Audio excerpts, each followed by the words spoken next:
What if I'd just done things differently? We've all asked ourselves this question.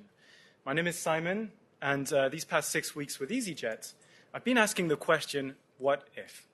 Let me give you some context. So this is James. He works at easyJet, and his job is simple. When a new flight comes online ready for booking, he needs to pick a pricing strategy. This could be something like start with the seat fares low and increase them as the plane gets full. So he picks a strategy, the seats start to get booked, and at the end the flight departs and he can see how much revenue his strategy generated. What he cannot see, however, is how much revenue he would have generated had he picked a different strategy. And this is valuable information. He might have missed out on some valuable revenue there.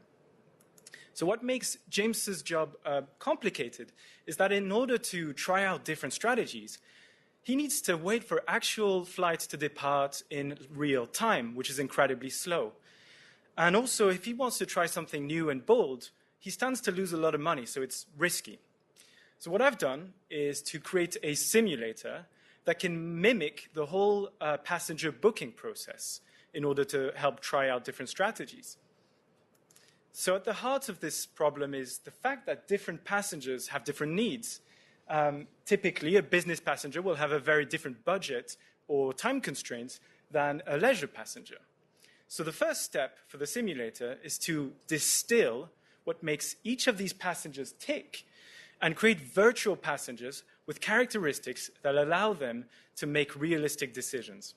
So once we have this, in the simulator, we generate a lot of these passengers, and we also create some flights from which the passengers could choose.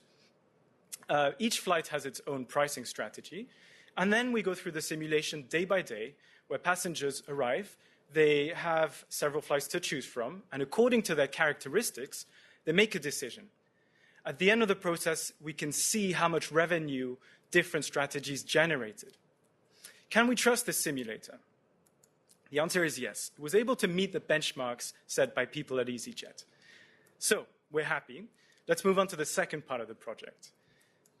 James now has this useful tool, but there are still some difficulties. He might need a little help with inspiration to find new strategies. And he might also be struggling to take into account the inhuman amount of information that is available to him. So, what if we used modern AI techniques to create a smart pricing agent that learns how to do seat pricing on its own? So I did this using reinforcement learning. Reinforcement learning is a set of techniques that have been used recently to solve complex environments in games, like chess, for example. The way it works is that it's a program to which you give the state of a game, like where the pieces are on the board. You let the program make an action, move a piece on the board. And depending on how beneficial that action was, you give it a reward. The program then plays the game again and again and again, and by trying to maximize its reward gain, it actually learns how to play chess and get better at it. So thanks to the simulator, seat pricing is no different from just another game. So let me show you how I implemented this for seat pricing.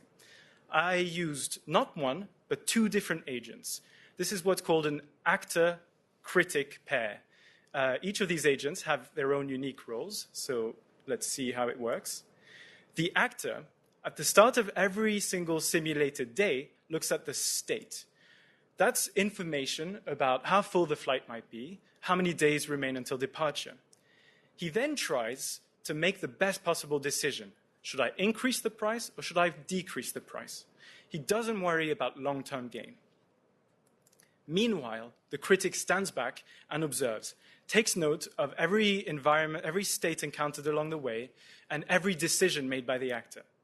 And at the end of the booking process, the revenue of the flight is given to him as a reward. The critic compiles all of this information and tries to understand the value of each action made along the way. And then he communicates this back to the actor, who will now make better decisions on subsequent runs of the simulation. Together, the actor-critic pair learn how to price seats by playing the simulation again and again. So let's see an example of this. This is a graph of training for an actor-critic pair I've trained myself on a benchmark markets. And at the beginning, they understand nothing about the market and make poor decisions. But by the time they've run through 200,000 episodes, they've learned how to price seats optimally, beating human baseline strategies by around 50%. This is only possible thanks to the simulator I developed in part 1. The fact that the agent can run through 200,000 simulations is what gives it its competitive advantage over a human. After all, if James had to play the simulation 200,000 times, it might take him a little while. So in conclusion, I have created a simulator which can be used to test out different pricing strategies.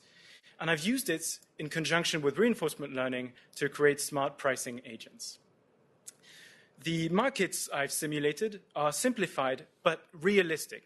So what I've done is provide a proof of concept, a first step for easyJet to ask themselves the question, what if we change the way we do pricing? Thank you very much.